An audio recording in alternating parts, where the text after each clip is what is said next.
I think you had your we're 70th 5 birthday. years. 5. I went to high school with a guy who went on to go to MIT and become a physicist. And he had in his car, he had an older car and the clock was broken. And he just had a little label over it that said, "Time is a human construct anyway." Ah, that's good. There you go. Good. So, yep, it feels good to be connected. It really does. My daughter's going to join us, Bart, but she doesn't want to be on video. Okay. Who is that? Rachel, Beth's daughter. yes. She's visiting. Gotcha.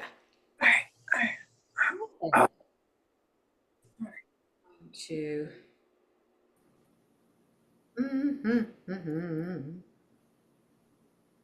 Art is on his way. He's gathering all his reading materials. All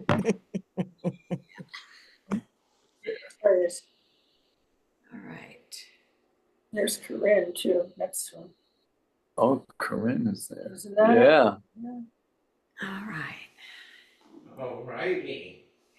Huh? Lovely.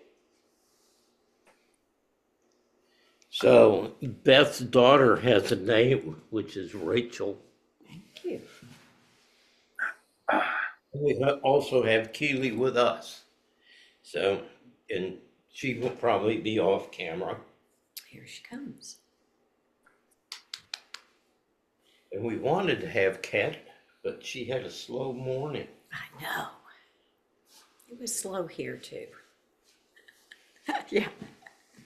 Okay, so today, for those of you who knew, we've been on quite a journey, and you're on the end of it. It started out with me becoming fascinated with the idea of God being energy. And so I tried to strip down all the teachings to energy. If God is the ground of our being, everything that exists is energy, which science is starting to affirm. The something or other boson, which shifts between energy and matter, has become the missing link we've been looking for, that they really are the same thing. And so we started out with receiving energy through the senses. Our most intimate experience of the sacred is the direct experience through sight, sound, touch, without the mediation of thought. I just read an article this week. They've lowered the number of bits of information per second that we can use, and it's now down to 10 bits a second that you can use using language and directed thought, as opposed to the 20 million bits of information that are being received by your body and processed by your body, which we think of as irrelevant in our meditation. But the whole point of these meditations is begin to embody the embodied sacred energy. So we've been going through the chakras, and we've been learning how to connect with the earth energies, how to literally ground. And we know that electric channels don't function until you attach the ground wire. And then all the energy begins to flow. And so there's a whole movement now. Throw away your shoes, get out there, put your feet in the earth, get the negative ions. And then all of a sudden I feel alive. Oh, gee, you mean staying locked in my house, cut off from sunlight, cut off from the earth, is not the healthiest place to be? Duh. So we're beginning to see that the things that our ancestors did, like walking during the day, barefoot during the day, singing, dancing, all those things actually get us physically and psychologically healthy, reconnecting with the earth. Well, last week we started looking at the more spiritual energies, the chakras, the crown of the head, the inside center, the sixth chakra, the throat, our capacity for creativity in whatever form. And today we're going to take that to a different level. And I had a poem, a couple of poems that I wanted to share this morning. And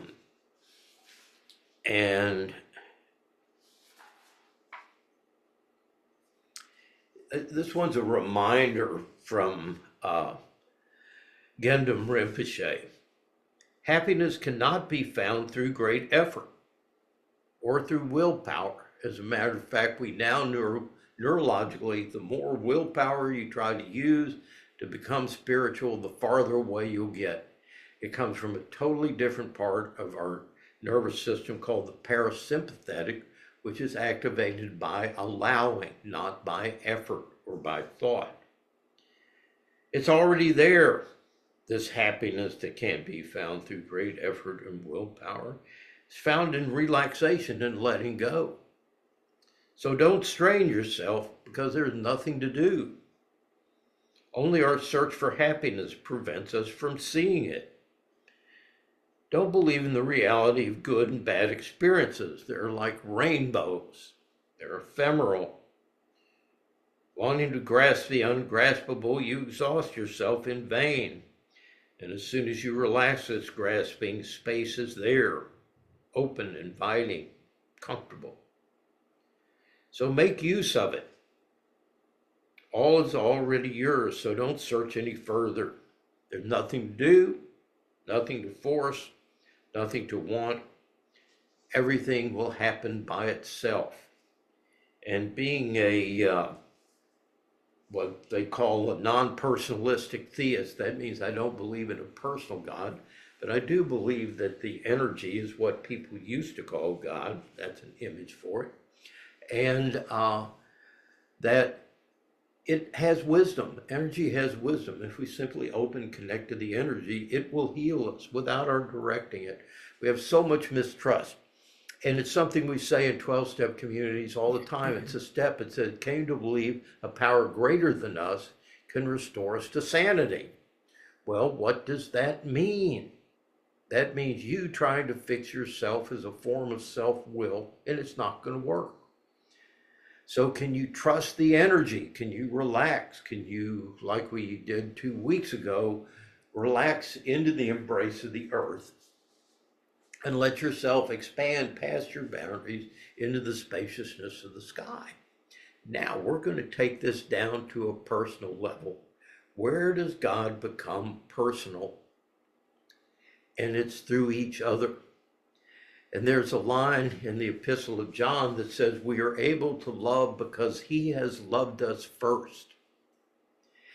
And I found a little reading on the glance, because for me, the most powerful tool that I have in my healing, and those of you who work with me, is when I look in your eyes. And I tell couples, if you really want to connect, don't use words. Don't use sex. Lay in bed and look in each other's eyes. And do you know how hard that is to do? It's virtually impossible not to look away. The intensity is so great.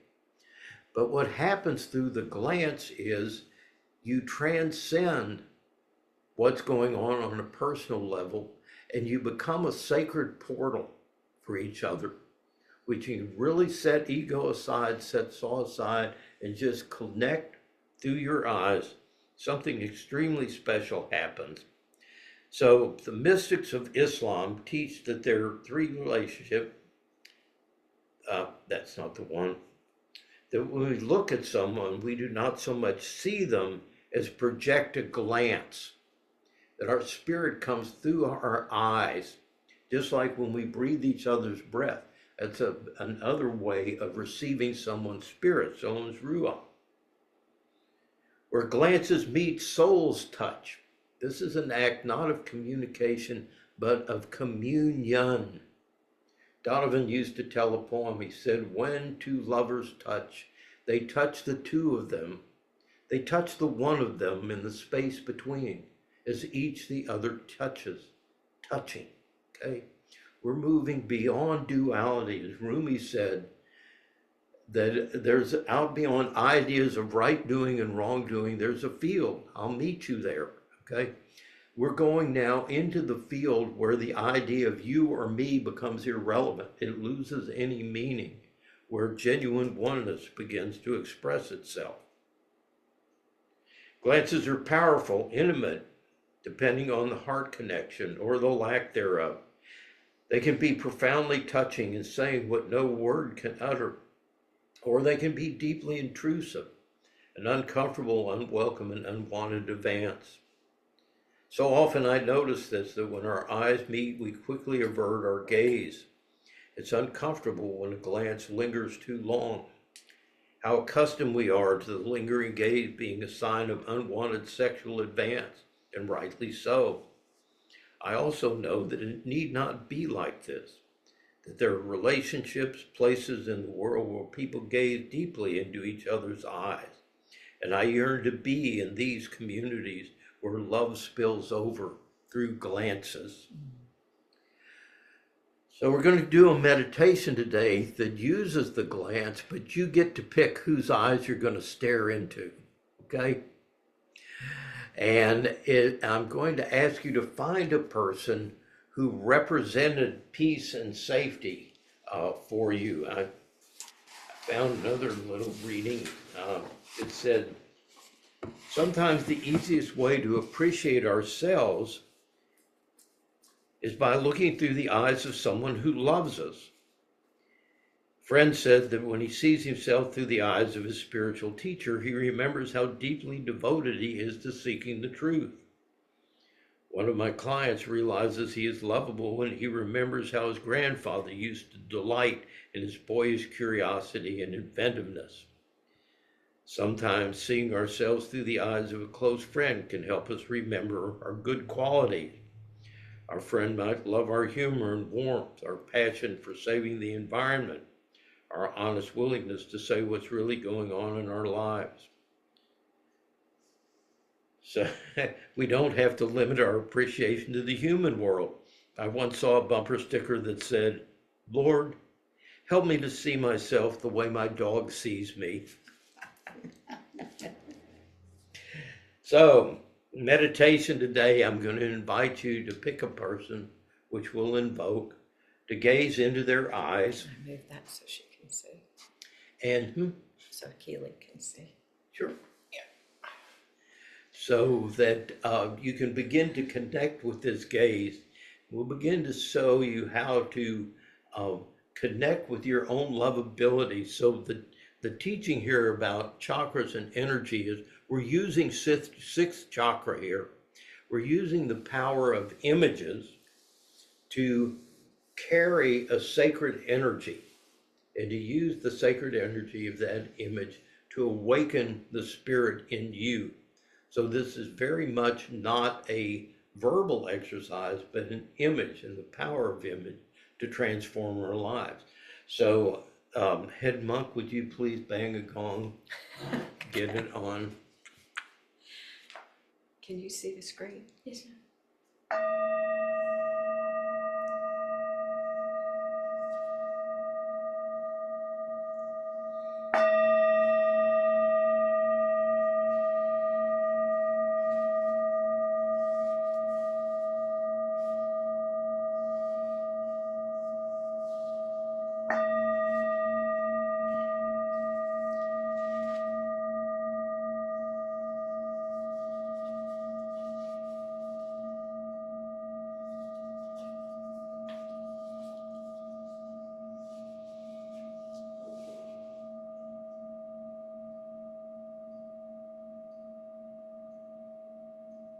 So begin to settle into your breath.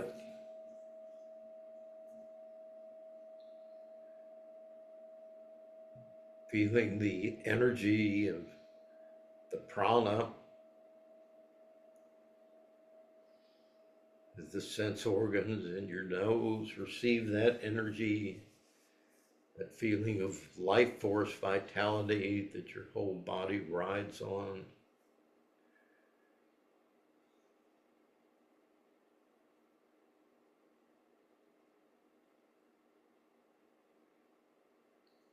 Anchor you in the present moment. the only place that God exists, letting go of the past and future.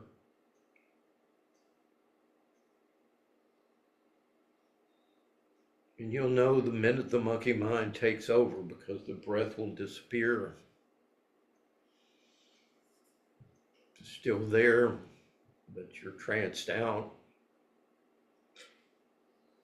Come back to the breath, which is what is. Nothing to do, nothing to think. Simply receive the gift of life with gratitude.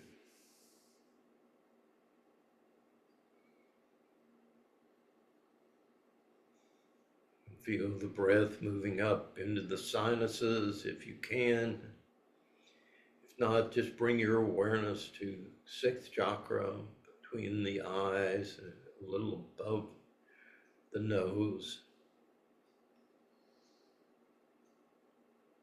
And feel any constrictions there. Constrictions of the brows, tightness in the temples.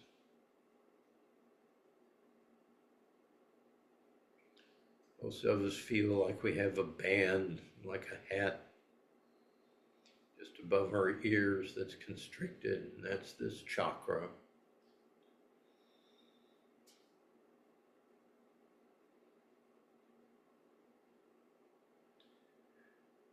Slowly letting that tension dissolve as you move out of fight and flight.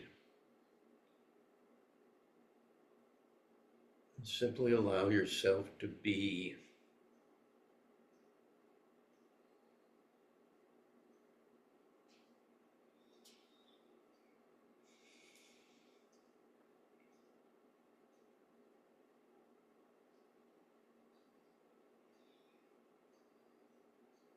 And allow the breath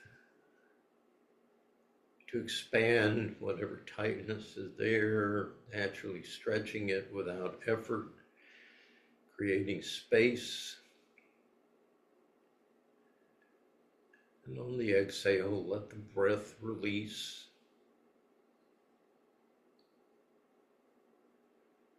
Down through that central channel that energy rides in our body, into the throat. Again, feeling the tension in the throat. Any constrictions.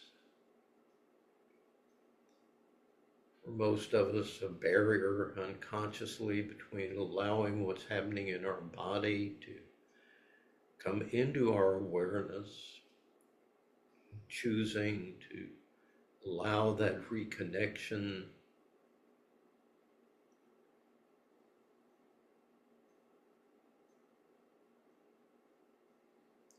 Again, the breath softening in the throat.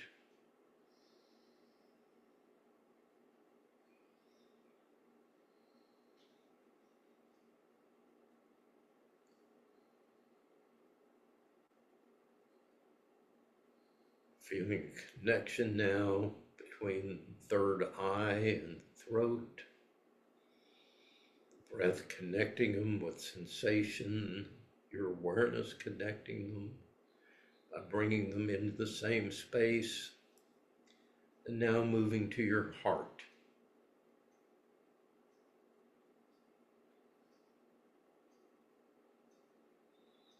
Once again, softening your heart.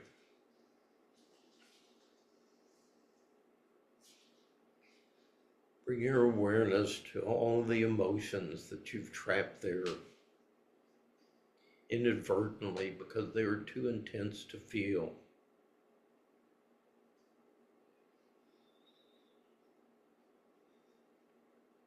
And inviting them into your awareness, which is spaciousness. Plenty of room for these feelings that have been trapped hard in the body and become painful to release like vapor.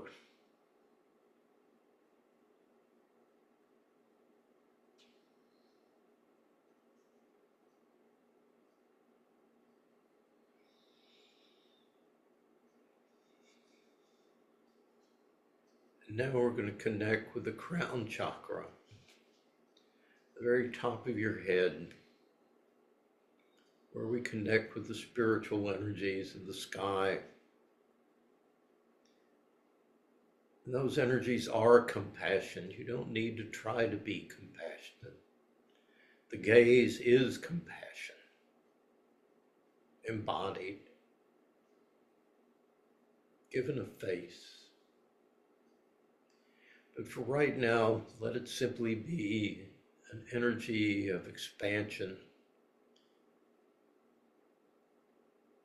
enlightenment in the sense of bringing light into the dark parts of your experience, but also enlightening in that it gives a lightness to it, a sense of irony. Gaze is ironic. What felt so tragic and heavy becomes light, a source of humor. And bringing that awareness down through sixth and fifth into the heart. Simply watch your feelings with bemusement rather than analysis.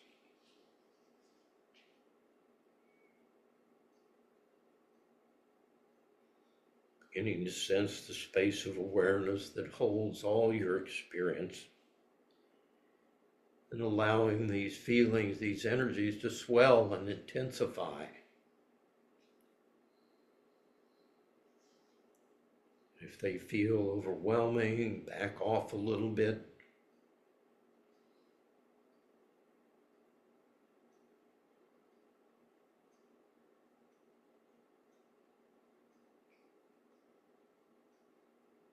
Sharon Salzberg reminded us, only take as much as you can without closing off, and let that be enough for today.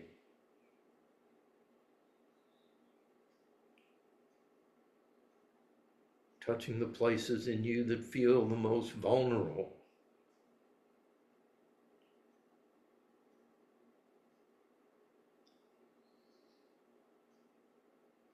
As you gaze upon your experience from this place, let yourself feel tender.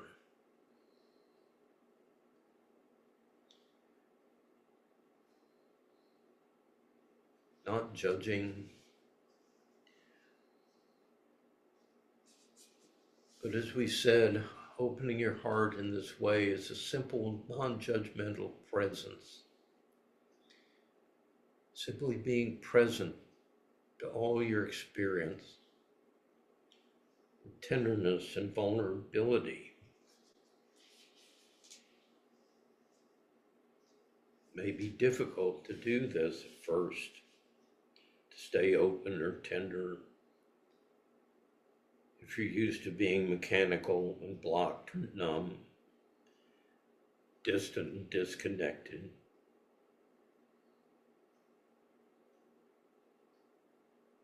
Continue to open, continue to bring this into your experience, your awareness. Noticing if the quality of your emotional distress begins to change.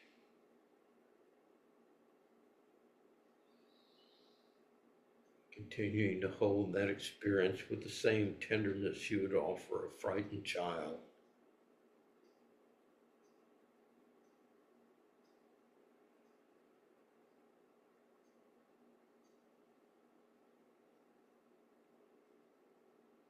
Flipping the gestalt a little and feeling how much your child wants this unconditional love and acceptance.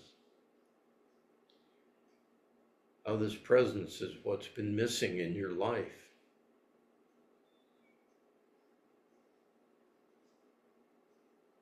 Someone who sees you and knows you deeply without judgment, who connects with you without reservation, no fear.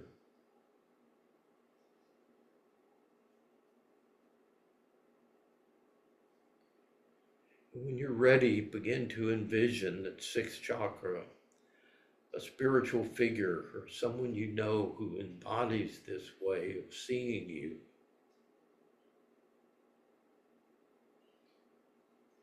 Could be an image of the Buddha, Tara, Kuan Yin, Jesus, a loving God.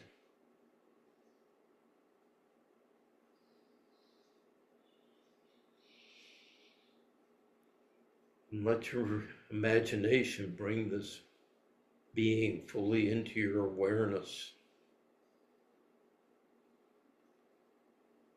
Imagine them sitting across from you and gazing into your eyes with unconditional love and acceptance.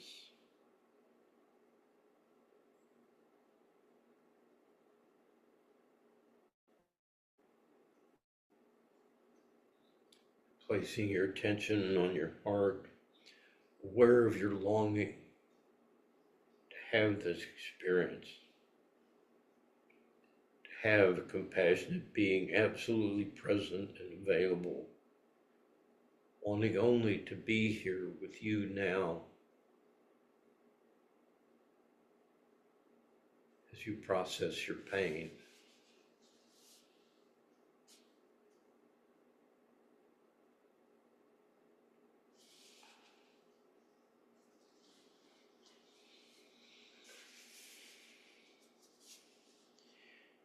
With each inhalation, draw in this loving kindness. With each exhalation, let go of the pain.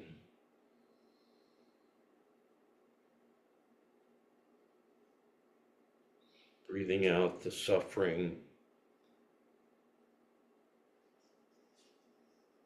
the unwanted pain that you've trapped, the armoring. Letting it all float in the boundaryless ocean of compassion embodied in this figure.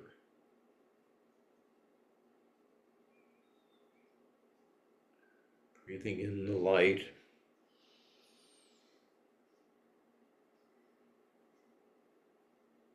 And letting the pain go. Breathing it out into the heart of compassion, so much larger than our pain.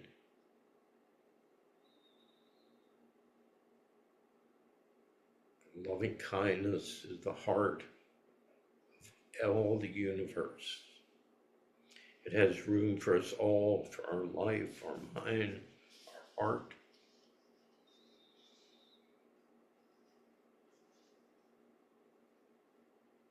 Feeling the gentle gaze of this being, your whole belly softening to receive their blessing. Softening the heart, softening the belly.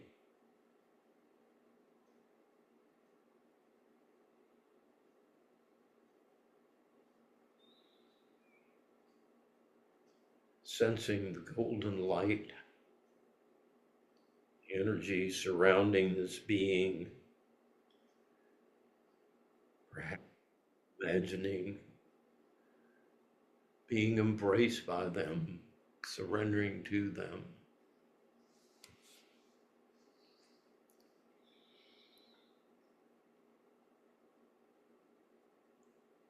Seeing a golden light emanating from their magnificent heart, which is an image for the great heart of compassion that sustains us all. There for your well-being and your healing.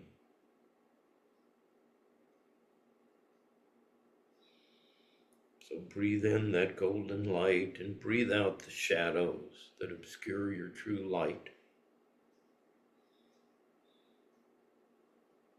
Giving it all to this being who willingly receives that energy.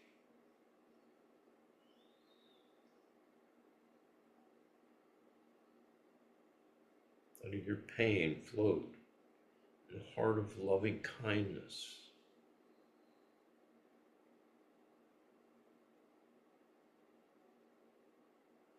First, it may be a small trickle or stream. Your whole body filling with light.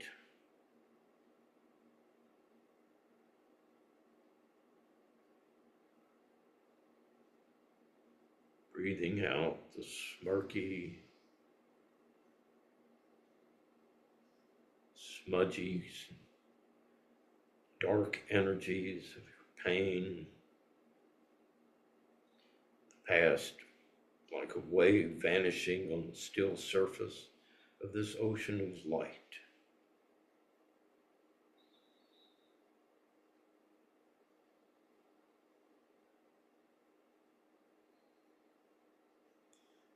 Letting the light do the healing, the angry, frightened, hurtful past, breathed out like dark fumes, dissipating in space.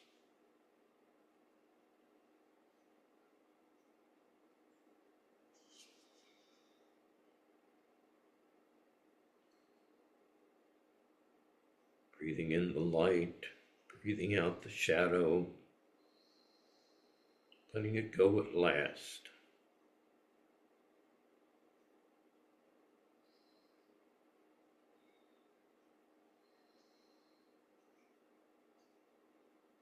All parts of ourselves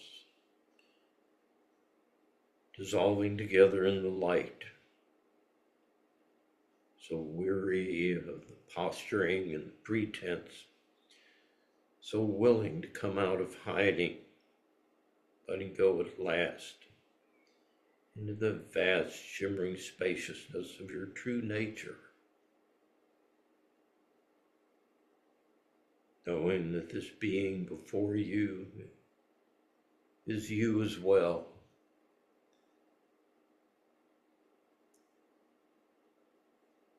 Your true self, which you've denied for so long,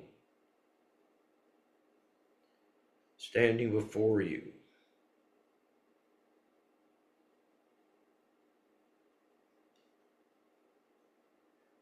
Feel the light surrounding you both.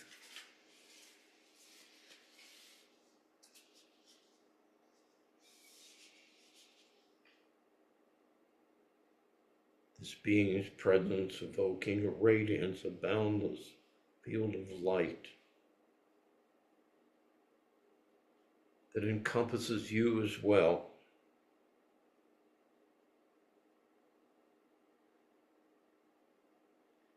And as you let go of your pain and your separation, begin to feel yourself becoming one with this field of light. Seeing how fully you can surrender your separateness and become one with this light.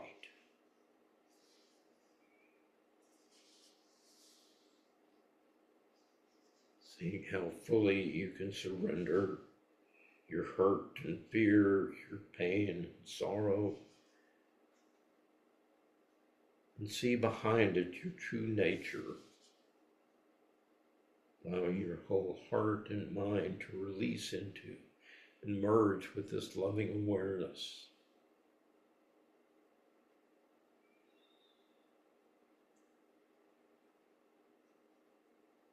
If you contract again in doubt or fear, just feel the constrictions, breathe in the light, reach out once more to this compassionate presence, and allow yourself to heal.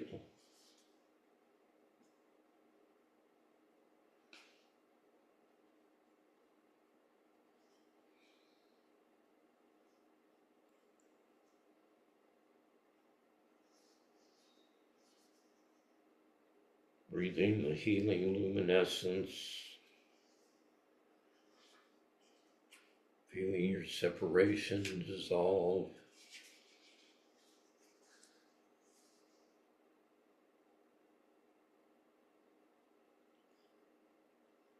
Light drawn in brighter and brighter, an ocean of light behind the breastbone.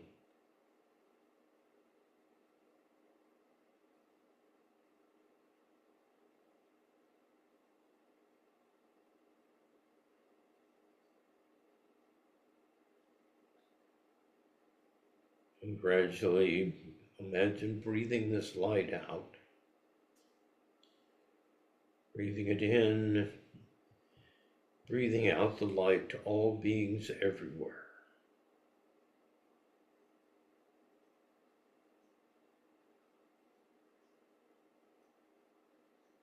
Not just your love, but the love at the heart of the universe embodied by this figure. Letting their deep kindness out to all who are lost in the mine of separation. Not grasping their pain, but letting it float as you float, surrounded by compassion and care. Breathing in the light that surrounds you, and breathing it back like the moon. May all beings be free of suffering. May all beings' hearts be open to their pain.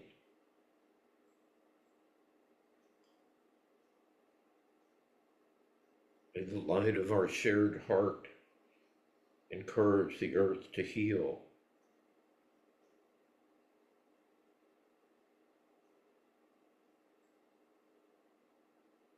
Each exhalation carrying the light back to sentient beings everywhere. May all beings be free of suffering.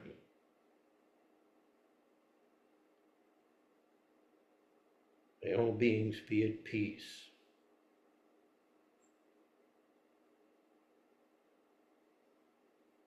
May all beings dissolve the shadows of the past in the light of the healing present.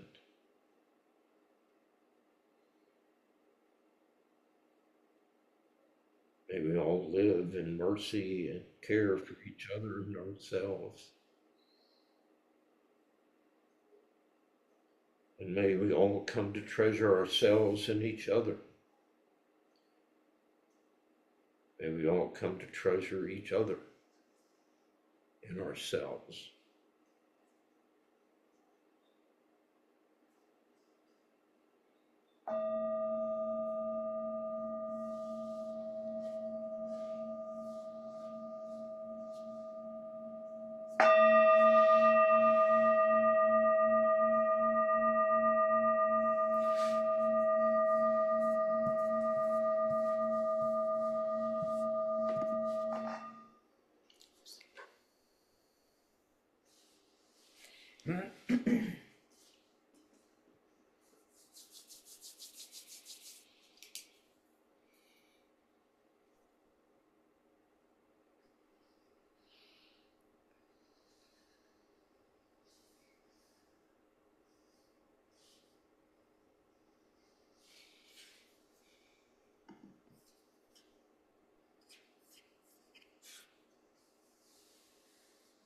Channy, go ahead. I hope I can articulate my question adequately.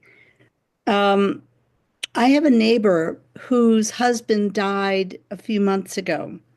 She is, I'm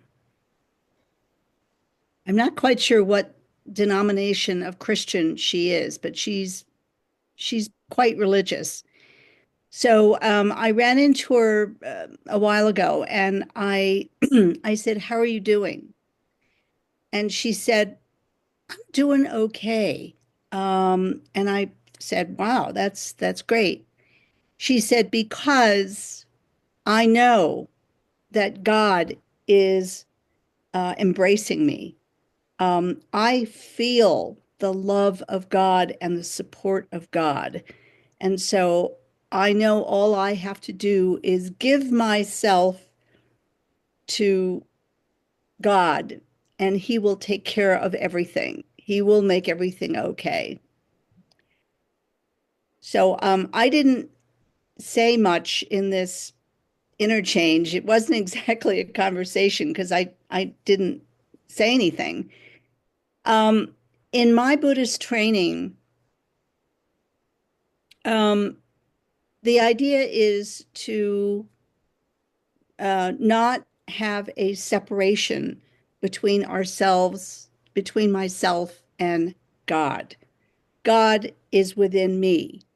So it's not a matter of my giving myself to God to take care of me. It is finding the godliness within me to take care of myself. When I have gone to meditation retreats where we focus on like the White Tara, Kuan Yin, what we're looking at in her image is seeing her image within ourselves, seeing what she represents of compassion within ourselves. It's kind of like reverse projection. You know, in projection, you project your thoughts and feelings onto someone else. But in this case, we are projecting the White Tara's attributes of compassion onto us. So it's kind of like reverse projection. So my question, Bart, is I wonder, did I understand the teachings that I've been given correctly? And do you see that as sort of the difference between a Christian view of God and a Buddhist view of God? Not really. I think that you're doing the same thing. So I think the tricky word was giving yourself, and in that sense, in the Christian traditions, it means giving up all my ego, all my separation, all my pain, take it to the Lord in prayer. So anything that separates me from feeling the love of God as a real presence, I give up, I surrender all that. So we're saying the same things. I mean, what is it in Buddhism that causes me to be separate and to suffer? It's that I want what I want when I want it. Well, that's self-will. What is it that separates me from God? Self-will. I want what I want when I want it. I want something different to be happening. So that's what we're surrendering, whether you call it the little self, whether you call it desire or resistance. It's that I'm blocked from this present moment. Well, inadvertently, when I block from experiencing this present moment, I do block out that sacred reality. So the one place where Christianity kind of balks is from saying that I am God, which Jesus said, and you get killed in that for most Western religions because they don't understand what's being said. But what's being said is not something we're not all capable of. It's that when I think someone said, let your light shine, not so other people can see your light, but so they can see God's light shining through you. So we're using different languages, slightly off, put us in a different direction. But claiming your divinity can lead to a kind of spiritual arrogance if it's not grounded in the reality of who you are. So many of these people who are in the false heaven on the wheel of diluted existence in Buddhism, the little retreat centers with everybody with their makeup on and everything color coordinated and talking in such sweet little gentle voices and having all the correct phrases to say and never farting or doing anything inappropriate. Well, that world is just as false as people in church who are only mouthing words but not really understanding what they're saying. So today was designed to do exactly what you were suggesting, to use this image. It's called introjection. So one part I didn't get into, a guy was George Herbert Mead, a sociologist who wrote about the emergence of self in social interactions. And the Greeks had this idea that you can't see your own spirit, talking about the glance, that Linnell's spirit stands behind her, Keely's spirit stands behind her. She can't see it, just like you can't see your own eye. You're blind to your own spirit. And the reason the Greeks went out into the polis was to be seen. And what they wanted to have is people tell me, what do you see? And when I go to meetings, I say, I want to thank you for seeing in me what I couldn't see in myself, and for holding that for me long enough until I could risk believing it, okay? When we're kids, all the ugly things that people said about it, everything negative you say, you have been taught. You did not come into the world with self-hate. And that's what we need to let go of. That is a false sense of self that we have that was created by interjecting shame and fear. And we're terrified to let go of it because you go back through the door that you use to close off from the world as the goat. You've got to go back through to reconnect, which is why when we start to open up to these energies, we feel such fear. You know, I want to be expansive. Bad dog, get back, or right back. So that how are you seen? How do you see yourself is so fundamental to this. You're exactly right, Channy. If you, and this is why Tara says you have to learn to see your own gold. So today we did it by projecting it out here and now interjecting that being's sense. I want to be seen the way my dog sees me. I want to be seen the way the person who loves me sees me. I want to be as good. And I've had my clients say, I'm not as good as you think I am. I wish I could see myself the way you see me. And I said, you are that good. All you have to do is let go of this false self that you've created. And Marianne Williamson, you know, we're afraid to be as big as we are, and you don't serve the world by making yourself small to avoid being shamed or being hurt. You serve the world by this presence, this compassionate presence, by radiating the truth of who you are. This unique incarnation is never going to exist again. It can only exist through me. I understand what you're saying. It is pretty much what I've been taught in my Buddhist training, but I don't know how to talk to somebody who says that how well she does is entirely because of her faith that God is going to take care of everything. I don't know how to respond to that. I don't think she said that. At least the first time you said it, I didn't hear that. Okay.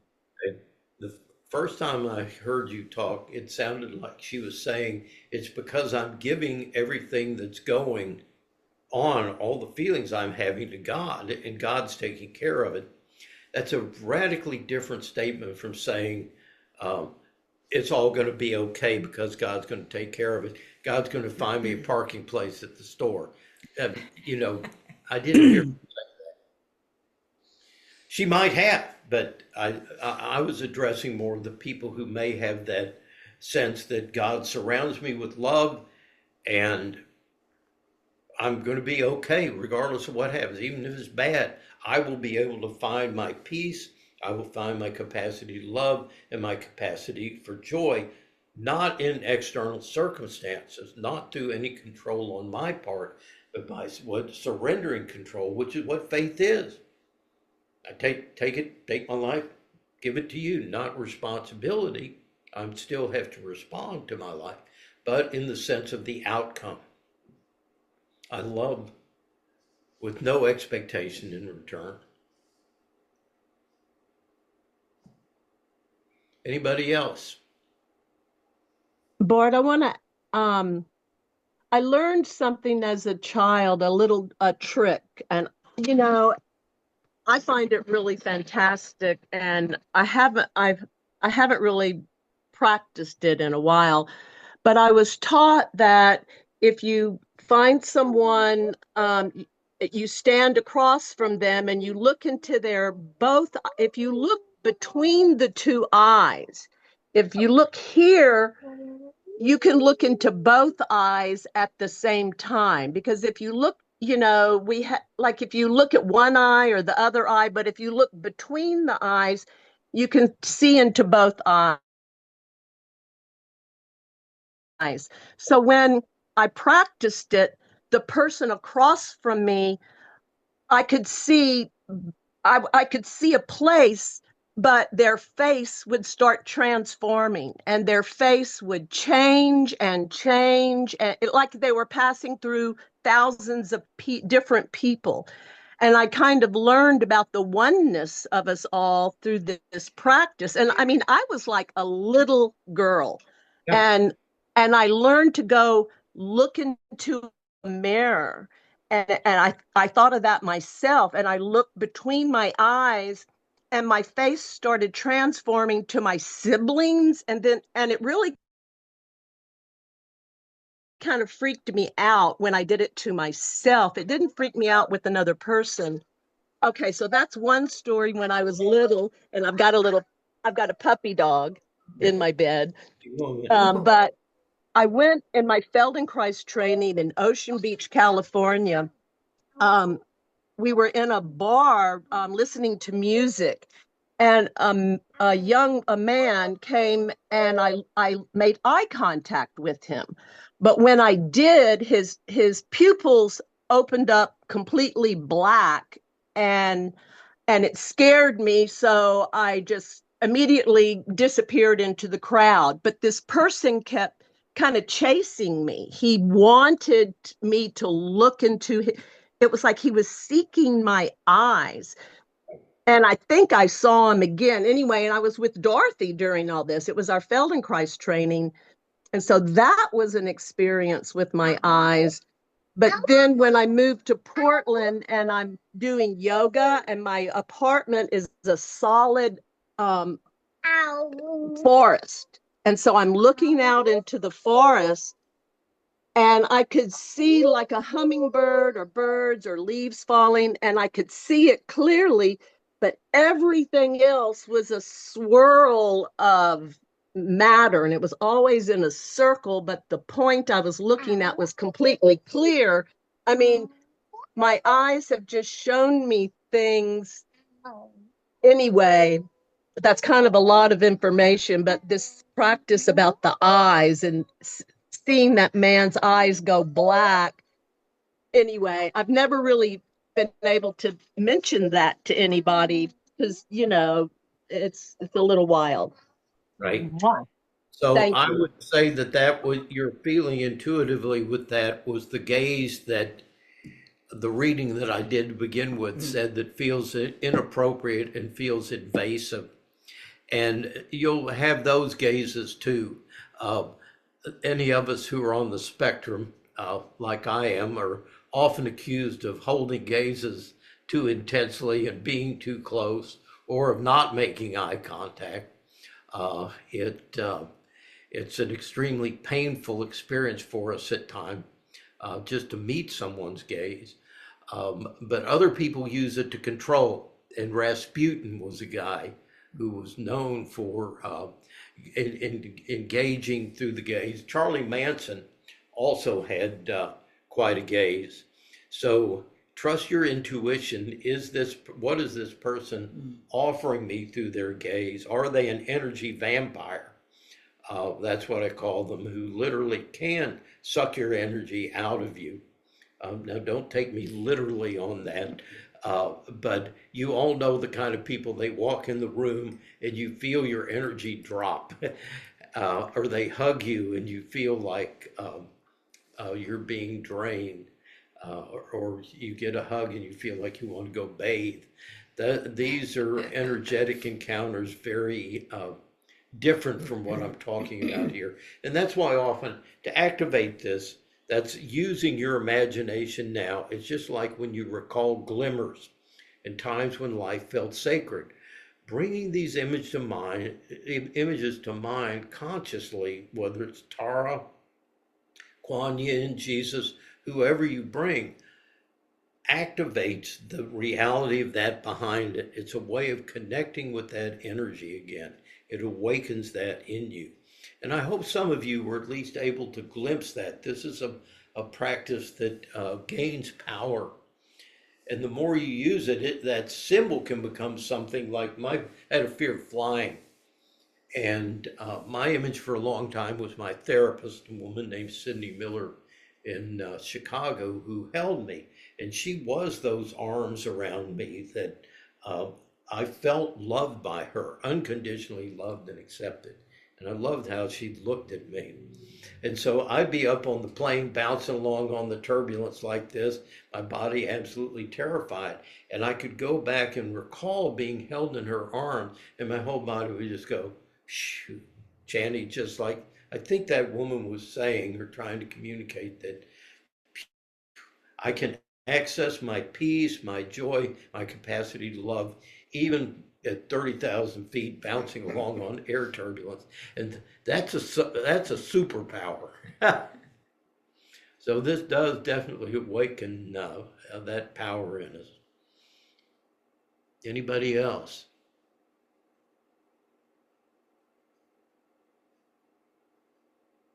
Well, one thing I noticed during your meditation is that sometimes I had my eyes closed, but sometimes I would open my eyes, and we have access on Zoom, a little like a mirror, to be looking at ourselves into our own eyes, which is nice, and the eyes of so many, but yeah. Yeah, that's another exercise, is just sit and look at yourself in the mirror. And I tell my clients with a lot of self-hate about their body, take off your clothes, stand and look at yourself in the mirror with those eyes of compassion, and look at your body until you can love it just the way it is, without judgment or criticism, because all bodies are beautiful.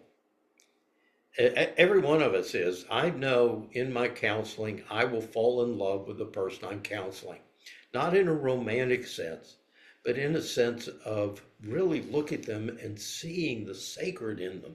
And it's a powerful, powerful experience, in the sense that Ram Dass says that when they go to the place in them that's love, and I'm in the place that in me that's love, then we're in love with each other. That's what we were talking about today. That's why heart chakra is not about romantic love. It's not about sexual love. It's not about all these other ways of connection. This is spirit connection. This is the reality of God, the God reality. As Gibran says, don't say God is in my heart. Say, I am in the heart of God. It's a radically different statement. I am in the heart of God. There's no separation between me and God at that point. And also at that retreat, in the presence of Ram Dass, I think it was Mirabai that guided us into a meditation called Just Like Me. Oh my goodness. You get a stranger, sit across from them, look in their eyes. And we looked in each other's eyes for, I don't know, it's probably 15 minutes. No, I think it was longer than that. That this meditation went on of this person has experienced joy, just like me. This person has experienced death, just like me. Heartache. Lost love, unrequited love. Right. Death of someone dear And to you know, at first it's uncomfortable to look directly into another person's eyes, a stranger's eyes for that long a period of time, but you know, all of that falls away. Anybody else? Have you ever heard of Harvey Jenkins? Well, because I learned it in Shreveport. It was reevaluation co-counseling. He was the one, and he would set this triad up where you would have a person sit across from you that would just be your eye contact. And then another person would ask these questions or say these statements. But the person across from you was for just to be there for the eye contact only, and you would say or do whatever would come out, but you had to have that eye contact in this process. It was like so powerful to establish that, and that was their only purpose, was the eye contact, and then there was a triad of a process going on. Yeah. Super interesting. Thank you so much for today, Bart, and everybody, Julie. as So usual. the thing I'd like to add is it's extremely important that this be nonverbal. Okay. And the reason why language is divisive, you can't get to oneness through language. You're in the wrong part of your brain, people. That's why I say to couples, never talk until you're in this place of oneness, then talk. Because if you're in a place of anger, you're not open or receptive to the energy. So beginning to move from one that you can't get, every spiritual teacher is telling you this, folks. Why don't you listen? You can't get to union through division. If you start with division, you're going to get division. So we used to do marriage counseling. Well, Linnell, before it feels safe to connect, you got to do this, this, this, and this, and then write it down. Okay, will you agree to do that? Okay, good. And then she said, well, I need you to do this, this, this, this, this, this, and this. Okay. And then we come back next week and say, well, Linnell, did you do that? No, she didn't. And well, Bart, did you? No, I didn't. Well, see, I'm justified. I can't trust her. I mean, come on, folks. You can't put limitations on each other. That's not why you love. That's not love. That's control. I mean, we're so screwed up in the way we approach each other. Quit trying to fix people. I hate Shreveport's. We sit and analyze everybody. Now it's all about your attachment style. I mean, fuck your attachment style. Bart, It's irrelevant. You go to this place, there's no attachment style. There's just a fundamental question. Am I going to stay open? Am I going to stay closed? If I'm closed, am I going to use it as an opportunity to learn how to stay open in this place? It's all on me, folks. Bart, I did have an experience yesterday in going to a funeral at Trinity Catholic Church. And it was full of people from Bossier and also Shreveport. The woman that had passed was one that had been a part of the Catholic Church, and all of her life had been a part of that kind of experience. And I won't say any names or anything, but it was a mix of Protestant and Catholic as we honored her life. And there was this spirit of looking in each other's eyes. We were all kind of old and gray-haired and hadn't seen each other in forever. So we were all trying to figure out, who are these people? Yeah. I know you. But it was that experience of looking in one another's eyes that we felt the love of God and the love of this woman for what she had been in this community to all of us. And it was a little touch on an arm. It was looking up for me, trying to see everybody, being the short one in the group, And it then went into, at the end, whenever we shared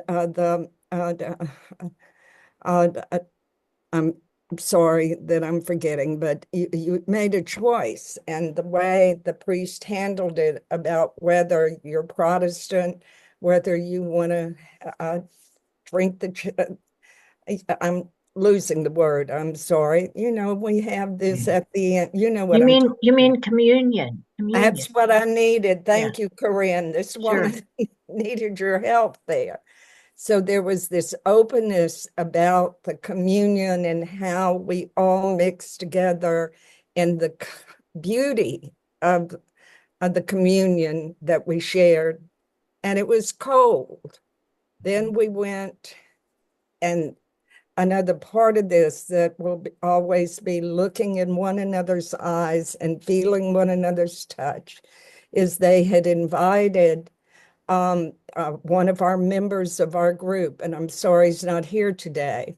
Robert brought his group of second linings, so those from other parts of the country. This is an experience unique to Louisiana and Mardi Gras. And Robert does leads a second line for events. So we all then left the church and walked together, singing and dancing and doing a second line for this beautiful woman who's actually from Alexandria, Louisiana, not from here. So it was honoring that culture. And we looked in each other's eyes. So these are not, we tend to forget the sacred's around us all the time. Most spiritual experiences I've had have been at rock concerts. I mean, come on, folks. Second most powerful experiences have been at political rallies. The church only comes in third. No, it comes in fourth to nature. Nature's actually number one. So, again, opening your eyes is simply a matter of recalling times we need to recall when we've experienced the sacredness of life. You will forget that experience in the church in 2 years. You won't be able to recall it. Okay? Huh.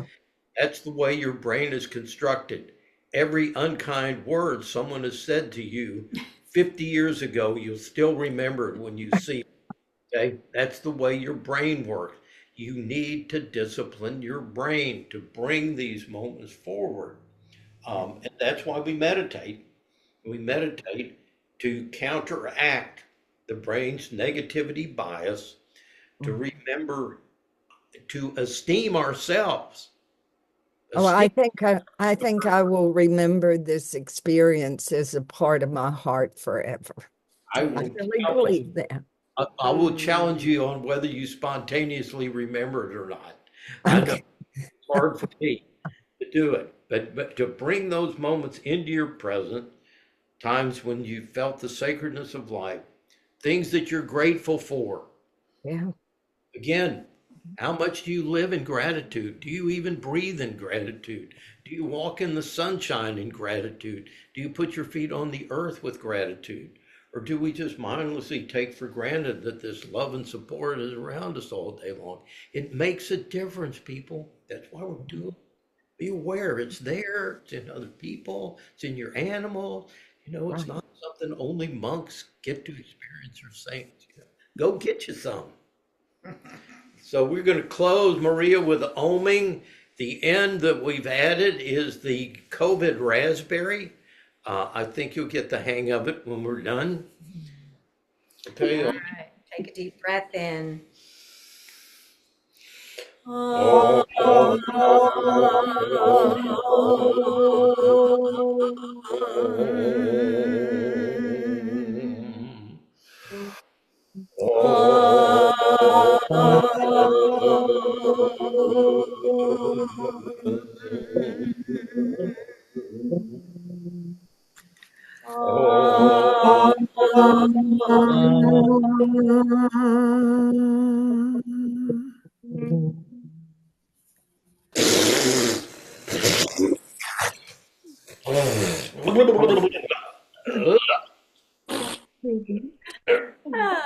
Did you own? Did you own? Everybody. Thank you. Love you all. Love you, Lynn, Lauren. I'm really glad you had such a wonderful experience. It sounds Have a very great weekend, you guys. And